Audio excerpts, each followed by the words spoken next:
let's breeze through Panthers Jags real quick. And the reason that I want to kind of go out of order here is because I don't want to forget the fact that Trevor Lawrence had, and again, this is Carolina specific for sure, but Trevor Lawrence had the lowest pressure rate in the NFL. He was only pressured on 13% of his dropbacks.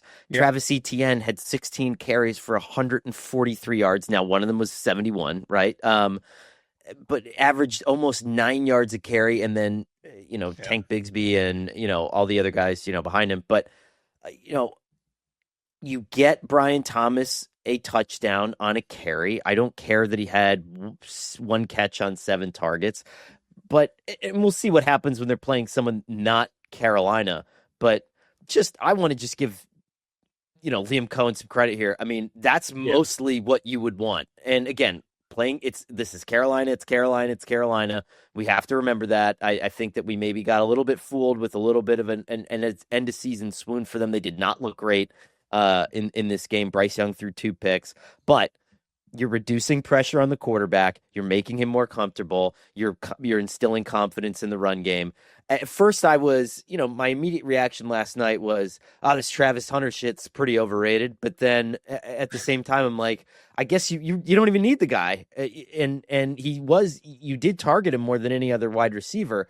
But in that way, I really don't think you needed him all that much yesterday.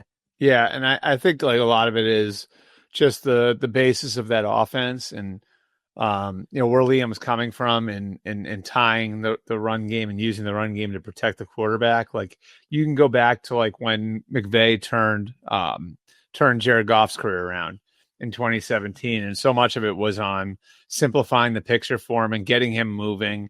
And they had just signed Andrew Whitworth, but I still wouldn't say the Rams offensive line was phenomenal in 2017. It was better, but they did little things to get Goff on the move and to get the ball out of his hand quicker. And I think you saw some of that stuff with Trevor yesterday.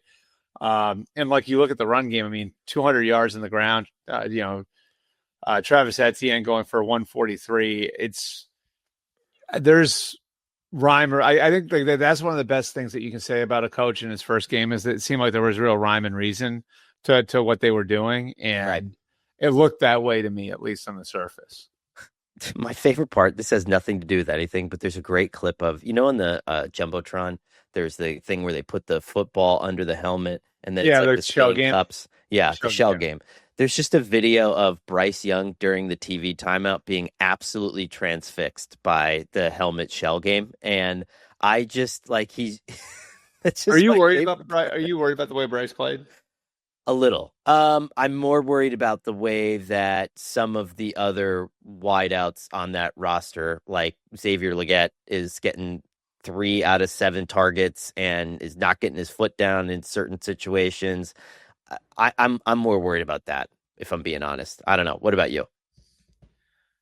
Yeah, I mean, I'm just like looking at the numbers. Yeah, they ran the ball well, And him and Tet looked good. Like he had a, him and Tet looked all right. I think that there was definitely a connection there. That's what you want out of your number one. I mean, they drafted him because he's a big guy who can run the entire route tree, and they asked him to do that. And so I think if you're looking for stuff to get, at least if you're looking for stuff to get encouraged about, the fact that he's hitting your number one guy on, 3rd and 7, and these are routes where you need timing and you need timing, you need a relationship. I mean, that's good. So I don't know. I guess you got to take that part of it away from it. Yeah. I still think we're like wait and see with Bryce. He's finished last year strong. This is a winnable spot for them. I think this one hurts for them. And we'll see where they're going, but like over the next, call it the next 5 weeks, they have Arizona, the Falcons, the Patriots, the Dolphins. Like, I feel like this was one where it was like you build some momentum and maybe you come out of that stretch at 3-2 or something going into a game against the Cowboys in week 6. And like, it feels like this one could leave a little bit of a mark. I think so too.